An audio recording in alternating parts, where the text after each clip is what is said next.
Bismillahirrahmanirrahim. Assalamualaikum warahmatullahi wabarakatuh. Kerelaan adalah sasaranku. Ada satu ungkapan di dalam hadis Nabi Muhammad SAW yang menarik untuk saya ulas dalam podcast kali ini. Sesungguhnya agungnya pahala itu terletak pada besarnya cobaan. Apabila Allah mencintai suatu kaum, maka Allah akan mencobanya. Maka barang siapa rela menghadapinya, Allah akan merestuinya. Dan barang siapa yang berlaku adil, dan barang siapa yang berlaku sebaliknya, maka Allah akan menurunkan murka kepadanya. Sahabat-sahabat semua, semoga selalu diberikan lindungan oleh Allah Subhanahu wa taala. Sesungguhnya neraka adalah wadah pembakaran dosa, sedangkan surga tempat berceria abadi, tak kenal waktu di dalamnya. Kelezatan dan kenikmatan dunia hanyalah setetes nikmat darinya. Tiada bandingnya dan tiada yang mampu menjelmakannya di dunia kecuali Allah Subhanahu wa taala sendiri. Untuk menggapainya dibutuhkan satu tahap dalam mengarungi kehidupan ini, yaitu rela karena Allah Subhanahu wa taala. Ketabahan dan kesabaran tidak mampu menangkal derasnya air di sungai dan air di lautan. Ia harus ditambal oleh sikap rela, sebuah kerelaan. 4 huruf yang cukup singkat, R, E, L, dan A, namun maknanya dan berat saat kita untuk mengaplikasikannya. Ia diberikan amunisi langsung oleh Allah Subhanahu wa taala, yaitu Nabi besar Muhammad SAW. Dia begitu rela untuk menjalankan segala perintah dan melalui segala cobaan yang diberikan oleh Allah. Sebab Allah memancarkan dan mencipratkan sebagian keteguhan pada diri Nabi Muhammad SAW. Lemparan batu, lemperan kotoran, dan darah yang mengalir dari anggota tubuhnya saat ia berdakwah pada masyarakat Arab kala itu, ia lalui tanpa memiliki dendam. Suatu ketika ia pergi ke masjid dan melewati akses jalanan umum. Ia memperoleh hinaan, cacian, dan juga lemparan kotoran. Apa yang dilakukan oleh Nabi? Ia hanya bermunajat kepada Allah dengan penuh harapan agar hidayah menyertai seseorang tersebut.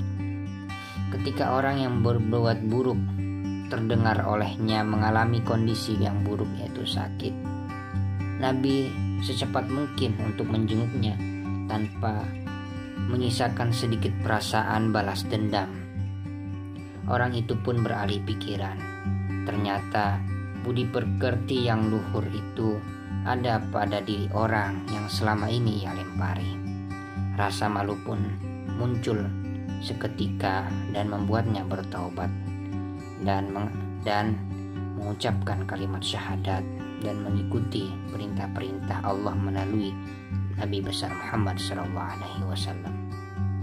Memang Nabi Muhammad SAW kerap diibaratkan layaknya pohon yang memiliki tangkai dan buah. Cabangnya menjulang ke samping dan kepala menunduk ke bawah. Lain halnya dengan pohon cemara yang tumbuh terus ke atas. Diibaratkan seperti seseorang yang semakin berusia semakin menyombongkan dirinya. Nabi tidaklah demikian. Keagungan dan keluar biasaannya semakin membuatnya rendah hati, rela terhadap cobaan dan musibah yang menimpanya. Sebab Nabi Muhammad SAW mengatakan, "Aku diperintahkan untuk menunjukkan perhatian kepada semua manusia, untuk bersikap baik hati kepada siapapun, Tidak ada nabi yang sedemikian diperlakukan dengan sewenang-wenang oleh manusia selain aku. Memang di dalam sejarah kehidupan Nabi Muhammad SAW, misalnya kalau kita melihat dakwah beliau saat di Thaif, tak ada kegembiraan yang didapatkan kecuali hinaan dan usiran.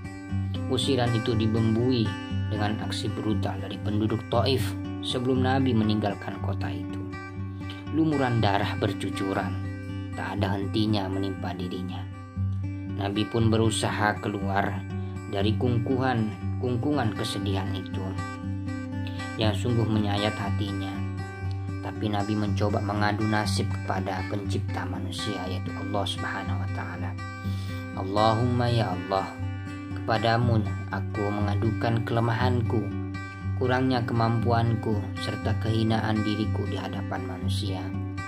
Wahai Tuhan yang Maha Pengasih dan Maha Penyayang, Engkaulah yang melindungi si lemah, dan Engkaulah pelindungku. Kepada siapa hendak Kau serahkan daku? Kepada orang jauh yang berwajah muram kepadaku kah?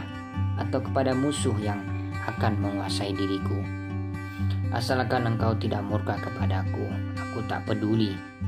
Sebab sungguh luas kenikmatan yang Kau limpahkan kepadaku. Aku berlindung kepada nur wajah-Mu ya Allah yang menyinari kegelapan, dan karenanya membawakan kebaikan bagi dunia dan akhirat.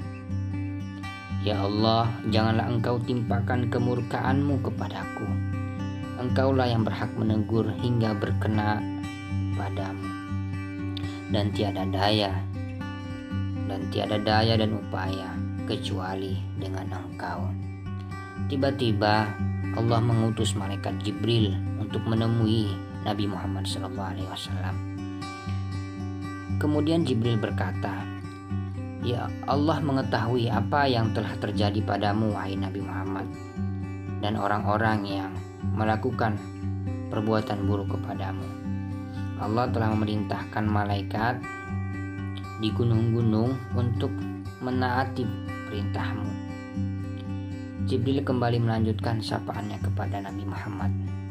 "Wahai Nabi, kami siap untuk menjalankan perintah Tuhan.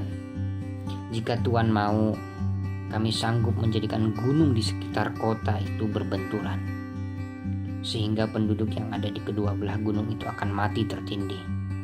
Atau apa saja hukuman yang Engkau inginkan, kami siap melaksanakan."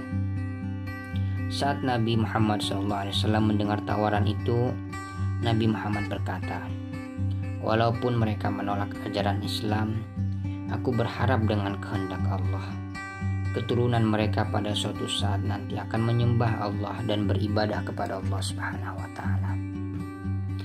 Kisah antara ucapan dan perintah Allah melalui malaikat Jibril yang harus disampaikan kepada Nabi Muhammad itu cukup menarik. Penggalan kisah menarik dari Nabi Muhammad di atas juga bisa mewakilkan tabir makna atau apa yang saya sebut di awal, kerelaan ada sasaranku. Kerelaan yang baik adalah kerelaan yang ditempeli oleh akidah yang benar. Sekalipun posisi keteguhan, kesabaran, dan kerelaan berada di bawah ridho, ketiganya dibutuhkan untuk menggapai derajat orang-orang yang ridho. Dalam Al-Quran dan hadis sering kita mendengar kata rela merujuk kepada kata ridho. Pada posisi ini, rela dan ridho bermakna sama, sedangkan ikhlas itu berbeda. Makna ridho pun bermacam-macam, bergantung pada mutaaddinya. Umumnya ketika membahas ungkapan raditu billahi robba, maka pengertiannya adalah menerima, menyetujui Allah sebagai Tuhanku. Apakah ia termasuk keadaan rohani ataukah makom? Tetapi pada ringkasnya, rela atau ridho menyetir pendapat atau salah satu ungkapan Syekh Abu Ali Ad-Daqqaq, yaitu rela bukanlah bahwa engkau tidak mengalami cobaan. Ridho hanyalah bahwa engkau tidak keberatan dengan hukum yang datang darinya. Artinya di sini saya ingin mengatakan bahwa seseorang harus tumbuh di dalam dirinya kerelaan. musibah, cobaan, perasaan yang menimpa dirinya harus disertai dengan sikap kerelaan. Tidak saja kita harus rela terhadap musibah yang menimpa kita yang datang dari Allah Subhanahu wa taala, tetapi bisa juga kerelaan terhadap musibah atau cobaan yang datang dari manusia.